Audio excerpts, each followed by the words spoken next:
Hey everybody, welcome to the Falcon one-shot. We're going to be taking a look at Battle Brothers here today. This is a game that I actually came into my radar maybe about 2-3 weeks ago. I looked into it, and I enjoyed what I saw, and then when I finally got my hands on it, I was like, man, this is actually really fun. If you're familiar with Mount and Blade, if you're a fan of Mount and Blade, you're going to be right at home with this game. It is very open world in a sense where you could actually build your own mercenary group, hire people, just sometimes even villagers, regular common folk, put them into your mercenary group, equip them, and send them out there to kind of either flourish for you or just die. There's a big emphasis on losing a lot of your mercenaries in this game. Essentially, what the premise is that you are a mercenary that's been kind of out and about doing your thing for a while, and now you've saved up enough crowns to actually go ahead now to start up your own mercenary group, and that's exactly where the game kind of takes place. It's really open world in that regard. I'm over here talking long enough about it. Let's get into the campaign itself and show you what it's all about. Over here, you can actually pick a company name and also a banner that you kind of want to hold. Right now, for the purpose of this video, I'm going to make this just Battle Brothers is fine. That's going to be my Warthog banner right here. And we're going to play this on normal just because why would you play on easy, right? No offense. If you want to play on easy, go ahead. It's an actual really difficult game. I will talk more about this as we go along over here. There is also a lot of text and dialogue in the game. For the purpose of this video, because it's more of a just showing you what the game is kind of about and how it plays, I'm going to be skipping a lot of this. Essentially, this right here will tell you what I already did tell you, though, which is, you are now starting up your own mercenary group in a sense. There's a lot of text and dialogue, which I actually do enjoy. A lot of people that do enjoy that also will definitely like the fact that the game actually does have a bunch of lore and culture in it, just based on what you read and what you do. When you get into the first town over here, it is, you have 3 founding members in a sense. If we come over here, you'll check what these individuals are. These are my 3 founding members. All these guys have different skills attached to them. It's going to always be random, by the way. So, for instance, Wilfred over here has the background of a miller, which gives him a +5 max fatigue. He also has club-footed, which builds up 1 more fatigue for each tile traveled. We also have the founding member, which gives us a +5 melee skill of melee, range, and resolve. This will be something that all 3 of your first dudes will have. The following members will not have the ability. And we also have Hesitant, which gives them a -10 to initiative, which is actually pretty bad. So these right here is something you definitely have to keep in mind, because a lot of the people that you will hire, you're not going to find out what their positive or negative skills are going to be until after you hire them. So keep that in mind. You won't know initially. And that's when, it comes into play whether it's something that you want to keep around. If it's a person you kind of want to either get rid of after you hire them, so you'd have to pay them the daily gold, or if it's somebody you want to send into battle and just kind of use them as a bit of a meat shield because they're not exactly that great. I know it sounds really terrible me saying that, but it's a game where you're going to definitely lose a lot of mercenaries, but you can always rehire more people, so don't get attached to anybody too close because, at any sort of point in instance, you can definitely lose your party here. And if there's only one thing I could say about it right now that doesn't really rub me the right way, is that it's very RNG focused, and the RNG, kind of like something along XCOM, can really screw you over really bad. Like, I'm talking like 3-4 misses in a row where you're thinking, okay, that should have fucking hit. But that actually happens a bit, and that's kind of my only disregard with the game so far. I hope it's something that's balanced over time, because again, it's early access, so there's still a lot of time to work on it right now. Right now, we're going to definitely want to hire a few extra people. So again, this is where you hire individuals. This right here costs 1,000. That is because he is actually packed to the game. He probably has some pretty decent abilities on him, and he also has good armor and equipment on him already. You don't know what he has. You have to hire him before you can find out, but this right here should give you a good idea as to what he does have. Arn over here, it looks like a fucking complete boss over here. Jesus, you cost a little bit too much money to actually afford right now, though. So, keep that in mind. Let's see, I'm going to start off with, Jesus, we got a good roll of a lot of people right off the bat that have good equipment and good skills probably. However, they cost way too much money. We only have 1,500 to start off with over here, so that's no good. Bijarni will hire this individual too. We're up to 6 individuals now. We have 1,000 left over. And let's see, a lot of these people, again, are just going to be meat shields. Also, for the purpose of this video, I'm not going to be playing MLG in battle. I just want to show you the basics and everything like that. The battles can draw on a little bit too much sometimes because, you have to carefully maneuver your people around. And again, RNG does play a big part into it, so don't expect me to be playing MLG skill in the battle itself for this video because it's something that takes a little bit of time. If you want me to cover this game in more of an in-depth type of look more carefully, let me know by leaving me a comment or a like, and I'll definitely consider making this a series because it's a game I definitely enjoy playing on my off time. So we have 820 left over. Now I've hired these individuals, but more than likely they have no equipment to their name, and we also have to buy some equipment for them here. For instance, my starting member doesn't even have any equipment on him other than just some sackcloth, so let me give him this headgear over here. Let's also try to give him a shield of some kind and a weapon. I might cut off some of this, by the way, because it takes a little bit of time to actually set up your party initially, so for the purpose of this video, I will cut that off because I'm just trying to show you the basics of the game itself. Alrighty guys, so I've already gone over here and equipped my individuals. I didn't have enough money to actually equip everybody, and unfortunately the shop itself had a pretty bad selection of items. This is all going to be randomized each time you play the game, so keep that in mind. If you start off the game, you don't see a really good, decent amount of picks in terms of mercenaries available initially, or if the shop doesn't really have that great equipment, go ahead and just restart because you'll get a different role that could definitely help you out. I'm a little bit upset because I'm a big fan of archery and spears. Unfortunately, the store had absolutely no bows or a spear to their name, so unfortunately I'm not going to be able to rock an amazing spear knight or an archer for some distance, which is actually pretty bad because archers are kind of a little bit OP early on in the game, so I'm upset that none of those are available, but some of these guys don't even have shields because, again, the shop itself was actually pretty barren in terms of shields and spears and bows. So right now we have my mercenary group of 8 people. We're going to come over here and get this contract. To give you a small little rundown on that text right there is essentially, this guy is sending us over to the bandit hideout to do the first mission. This will be like your tutorial in a sense. Assuming you don't do the scenarios in the start menu itself, this will be kind of like your tutorial. Now remember, each time that you play the game, when you're moving day to day, you're going to have to pay all of your mercenaries money. So keep that in mind. This is going to be actually going down per day. I'm going to kind of rush it a little bit, so don't be too upset if somebody dies because I'm just trying to show you, I'm trying to get you to the end of the battle itself to show you the looting system and then what happens after you wrap up a mission itself. Again, if you want to see more of a deeper, kind of more strategic play of this game, let me know. Let me know in the comments, leave me a like, and I'll definitely do a little series on it because I enjoy the hell out of it, honestly. Alrighty, so I'm going to move a bit forward right now with this guy and just have him wait. Everything that you do is going to actually cost AP, so you could definitely move, have him wait, and then complete your turn in another turn itself and, you know, save up some AP over here. So you don't necessarily have to blow your load in one go, so keep that in mind. And also, use your environment around you. For instance, over here we have an elevation boost. This will actually help people get a better shot at you or against you. So what you want to do is actually keep away from elevations. You want to yourself take over the elevation so that when you actually get into hand-to-hand combat, you have the elevation bonus, and that will give you a better chance to actually hit your target. So we want to avoid this over here because this guy can come over here and just do his thing. So with this individual, he also is kind of like one of my better equipped dudes, so I'm going to have him move down over here. You kind of want to hold a line. The line is going to be really important in the game. You move over here, you have no shield or any headgear as a matter of fact, so you're kind of really squishy, my friend. I'm not really liking your chances, but we'll see what happens here. We'll wait our turn. Now, you're next over here. You also have no shield, so I'm not too happy about this. Let's have you get the elevation bonus at the very least to kind of give you a hand here. Now, who's next? You have some decent equipment, nothing amazing, but something decent. Let's have you come down through here, I'm going to say. This marksman is over here. This is the guy who's going to kind of... He missed, thankfully. But he's got an elevation boost now. This is the guy who's going to wreck your shit in the first mission, so keep him in mind. Keep an eye on him. He's going to be really, really bad for your health. I sometimes like to rush him, but he's such an asshole. I'm going to try to rush him with this guy even though he has no headgear or any shield. I feel like he's going to die doing this because I should have probably sent somebody better equipped for that, but so be it. I just want to show you the basics of the game. Wilfred over here is he's got a pretty good shield on him. Let's see about moving Wilfred over here for now. And let's just have him do the shield wall. The shield wall will actually give you a little bit of defense to your next turn over here. This guy's going to move forward. Not enough moves to actually attack. And now with Carl, I'm going to move forward over here, a little bit left over. And what I'm going to do, this guy has no shield, so I don't necessarily have to go for split shield. Let me just do a shop over here and see what we could do in terms of damage. We missed, unfortunately. RNG, man. Oh, I forgot about the elevation boost. Okay. Now, these guys are over here getting into position. Now, you're probably thinking, okay, Falcon, well, he's got the elevation boost. Why don't you just move him away?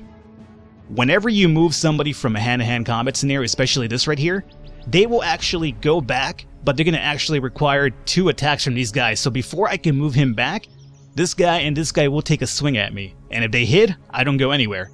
If they both miss, I can leave. But keep that in mind. Once you're in hand-to-hand combat, it's going to be really hard to kind of withdraw, so keep that in mind. Now, with this dude over here, he's got a shield, he's got a shield. I'm going to go for a puncture. Let's see how's your armor looking like. You have no headgear, you have armor, you have both. Let me go for a puncture on this individual right here. I missed. Puncture would actually bypass armor and just have you go straight to the HP bar, but it's a lesser chance to hit. Now, you are in a tough spot, Ordwin. You have no shield, no headgear. Let me see if we could stun this guy, though, and have him... Oh, you have no more moves, or you don't have enough AP for a stun, really? No, yes you do. But you missed, so what's it even matter? And then you have no AP left over, so we'll end our turn with him. Alright, so round number 2. We're going to be going with Ulford over here. Ulford, let's see, this guy has no headgear, only armor, and no shield, huh? So let's go for a slash. Ho, ho, ho, just decapitated in one hit. Perfect. Now, in doing this, I freed up this guy to move away 1 turn, but he's going to also take a hit over here, which worries me. And if I move him up here, this guy's going to snipe me away, which I'm definitely worried about too. I'm going to give it a try and see what happens. Again, if I die, you know, just keep in mind that I'm doing this. Oh, he actually took a swing at me, but he missed, so you saw that right there. Even if you just walk by, you're engaging in combat, so there is that element of attack right there. Alrighty, with Hagen, I have the height advantage over here, so let's definitely try to swing at this guy. We have 60% chance to hit. Overwhelmed, and again, the height advantage gives us a better chance to hit, so let's go for that one. We took out his armor. Good. And we have 1 more attack left over, right? Does he have a shield? He does. I could go after his shield. I guess I'm going to go after his shield just to show off how that works out. So, I have 100% chance to hit over here. This was attack straight up to his shield. What this does is if you want him to, you know, drop his shield, especially if he's using shield wall, or just better shields, you could actually have him break down. I could have probably more than likely done some damage to him directly, but again, I'm not over here looking to win the fight in a extravagant fashion. I'm just going to show you some of the basics and commands over here. Roderick, let's have you surround this individual, and let's go for a puncture on this guy if we can. And we missed, and we have no more AP for another turn, so we're going to just have you wait for now. And then we have Gerald over here. This is the guy that we worked on the shield right now. And we have this dude. Let's go over after this guy. Let's see if we can puncture him. We missed, and let's try it one more time. Missed twice. RNG is out to play today. Alrighty. Now, if I'm going to lose anybody, I'd rather lose Bajarni over this guy. So, here is what I suggest we do. We're going to probably come over here and try to surround this guy, even though I don't see it happening. Oh, aim shot. Took off my armor and half of my health. Again, Archer is really, really scary. Ortwin. Let's see if we can finally get the stun over here, my man. We did. Took out his armor. Actually, we didn't take his armor out. We just dazed him, and we took out some of his health, which is good. Now that we've dazed him, let's go for a regular attack here. I like how he missed even though he's dazed. This guy went into riposte and took a swing, so now every time we hit him and miss, he's going to definitely have a chance to attack us in return. And we lost homeboy over here from this guy attacking. It's unfortunate, but so be it. Let's see. He has the height advantage on me too, which is actually what worries me. That's the reason why he's probably got pretty good advantage on us over here. We could go after split shield, but he has no shield. So let's see over attack over here. 40% chance to hit. He's got the height advantage too. I'm gonna try it out once, and you know what? Let's do a shield wall over here to defend ourselves a little bit. Now with Wilfred, let's come over here and surround this guy, number 1, and see if we could get a puncture. This is the guy that we were working on a shield, right? We go for a slash here. He only has headgear left over, right? We missed, and his riposte actually triggered because we missed. So let's just wait around. I think we're pretty much done with this turn though, right? Yeah. So we could move, or we could just end our turns. We'll just end our turns at this point. Now let's see if you... I'm worried about this guy so much. You're not going to make it over there. I just have a feeling you're not. Roderick, let's see about hitting this puncture finally. Oh, come the fuck on. Oh, Jesus. Now, I know the chance to hit isn't really amazing, but come on. Alrighty, Hagen. Split shield on this guy. I still want to show off the split shield, so let me try this again. Again, it attacks straight to his shield, and we'll do it one more time. Wow, that shield still isn't going down, huh? Alrighty. Let's do a puncture. This guy's still under riposte, apparently. Yep, totally is. So we missed, and he actually attacked us in return. Oh my fucking god. I know it's 36% chance to hit, but come on, give me a fucking break over here again. The RNG is the one thing that really does draw me away from this at times, because it's just fucking ludicrous sometimes. Alrighty, let's try this again. This guy's in riposte as well. Let's actually just shield wall in case he attacks us straight up over here. This guy's going to attack right there and riposte. So now we have this dude. I'm trying my best to get to this guy. If we can get to the archer straight up, he won't be able to shoot us anymore because he's going to have to engage his hand-to-hand combat. But right now, he's in a tough spot, that's for sure. You can't come up here because it requires 1 extra AP to move up to an advantage. So he missed, thankfully, the first time, but the second one definitely hit. Alrighty. Roderick. Let's try this again. Stabbed him. And there you go, finally for the kill. Jesus, I only missed him like, 70 times in the process. Let's come over here really close and see if we can get a stun. Nope, but riposte trigger. And you're going to be basically done here. Let's see, I'm still trying to bring the shield down. There you go, so as you can see the shield did go down. So that's what I wanted to do with that one. The reason why I sticked around so much is to actually show that off right there. So now his shield is out of the way, so we could definitely attack him more easier. But again, we're just fucking missing completely. RNG. Alrighty, so Carl is over here next. Let's see if we could get a few attacks over here. They're just riposting everything I do at this point. Got an attack off finally. And another one. His armor is completely off now. But we lost another dude right here. And that is no good. No good at all. And you're basically done, so let's just end our turn over here. Now we're at hand-to-hand combat. At this point he can't shoot anymore. But he can have a chance, assuming he has a backup weapon. He can switch over to a melee weapon and attack us straight up. But right now at this point he cannot definitely attack us. So let me see if I could try to just knock him out. Didn't really work, unfortunately. So let's just end our turn here with him. And he went to a dagger, so he's gonna melee us now. But now we have the advantage because it's not as... Actually, it's not a dagger, is it? That looks more like a short sword, honestly. We have daggers over here. Alrighty, so this guy is, well, still dodging everything I basically do. Let's move forward over here. Something I haven't really touched on is that all these bodies right here, by the way, you can loot them in the middle of battle, and if they have some better equipment, and say one of your guys isn't properly equipped, you could definitely go into, for instance, over here, open inventory. As you can see, since I'm over the body of an enemy, I could definitely pick up his wooden stick or his shield, which is actually... this one is basically better than ours, honestly. So what I could do is do this. However, that also requires AP points, so you can't switch off unless you have enough AP points left over here. I can't even put it in my inventory, no. So next turn I could definitely equip that on the fly if I wanted to, so keep that in mind. That's actually a pretty interesting mechanic in the game that I do enjoy. Alright, so we have this guy left over here. Let's do a chop. He's now dead. Good. And as you can see, there's the little icons that sometimes float over the villains' heads. That means that their resolve is actually going down based on how many enemies they've lost or any comrades that they've lost themselves. Let's come over here and give this guy a little bit of backup if we can. You are pretty much bad for wear here, so at this point, I could just have you get closer and help somebody out, but again, I'm not really looking to keep anybody alive. This is just to basically a run to show you how the game works here. So I could be using a little more tact for this battle, but I just want to show off exactly what's going on here. Alrighty, so our mace dude is up here again. Let's see if we can stun this guy. Nope. One more time. Alright, we stunned him, thankfully, and his armor's completely off now. Alright, so with Wilfred, I'm going to move up here and see if we can finally get an attack off. 60% chance to hit. Good. That's pretty decent. And now we would just end our turn with him. We have this guy who's pretty injured. I don't think I'm going to get there in time to get an attack off, so instead I'm just going to move over here. End his turn. We have Cleaverman, Hagen. He has the height advantage, but all we have to do is land one more hit. There it is. We'll end our turn.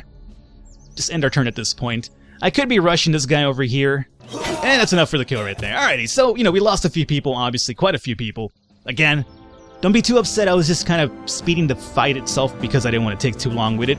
Now, what happens is after you actually win the fight, you will pick up everything that was left over by the bandits aside. So if you didn't equip it on the fly, anything that was left over will be something that you can loot, so you could definitely do that.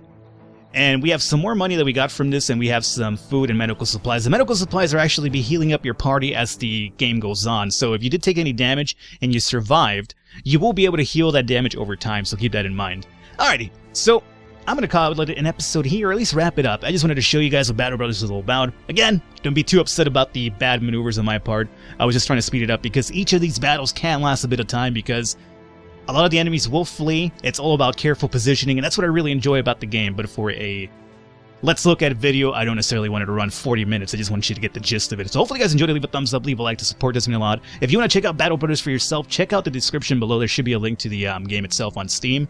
And if you want me to actually cover the game legitimately and play it properly and show you more of the in-depth basics over time, there's a lot of enemies in the game too. Werewolves, orcs, etc, etc. This is just basically brushing the top of the game itself. But if you want to see some more, let me know and I'll definitely cover it. Otherwise, I will catch you next time.